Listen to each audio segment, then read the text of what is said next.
see the clock tower in the background and St. Stephen's. We're at a Catholic cemetery because it's connected to the St. Stephen's Church. People whose loved ones are buried here at St. Stephen's are certainly allowed to decorate and visit their loved ones according to the Catholic burial traditions. However, the cemetery tries to maintain a certain decorum in the way the cemetery should look. So there are some rules, such as children are not allowed not accompanied by an adult. Plant stands and hanging things of that nature must be made of a certain material, and artificial decorations are only permitted from March to mid-September, except on certain holidays. Here at St. Stephen's Cemetery, we have a variety of different dates that people here were buried.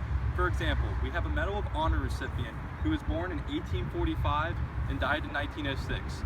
Notice that his tombstone is in perfect condition and that his grave is hardly untouched. Here, we have a grave from a person who was also born in the mid-1840s, but notice how their gravestone is completely shattered and almost unrecognizable. This person, even though it's hard to tell, died in the same year as our Medal of Honor recipient. In addition to people who have been buried here for over 100 years, St. Stephen's has people that have also recently passed away and have been buried here. A great example of this would be the Elder family, who had someone die in 1974, someone die on May 4th of 2006, and someone who had passed away less than a year ago.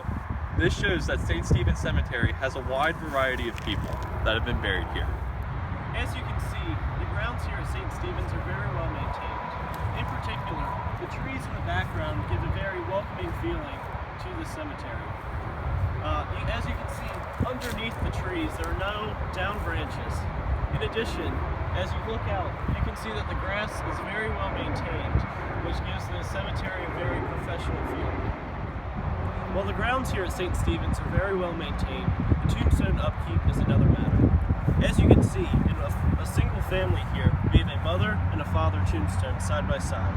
The mother's is legible, very easy to read, and you can make out everything on the tombstone. The father's, on the other hand, the face of the tombstone has been washed off.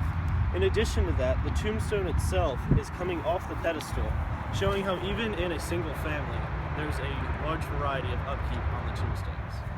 At St. Stephen's Cemetery, there are different sizes and structures of tombstones located on the site. For example, this tombstone doesn't even come up to my knees. However, this tombstone in a different structure than that on the ground comes about up to my chest level, much taller than the other one. And we even have another structure, which is hard to believe, that is actually taller than me. Think about this. I'm 6.5 feet tall, and this structure goes way above my head, so it must be at least over 10 feet tall. These three tombstones here are a great example of the different sizes and structures here at St. Stephen's. As you can see, St. Stephen's Cemetery is very calm and peaceful on such a nice, pleasant spring day such as today. However, in our first recording session, an early, dreary day in February, it was much colder and you got a totally different sense by visiting the cemetery. It felt kind of desolate and lonely.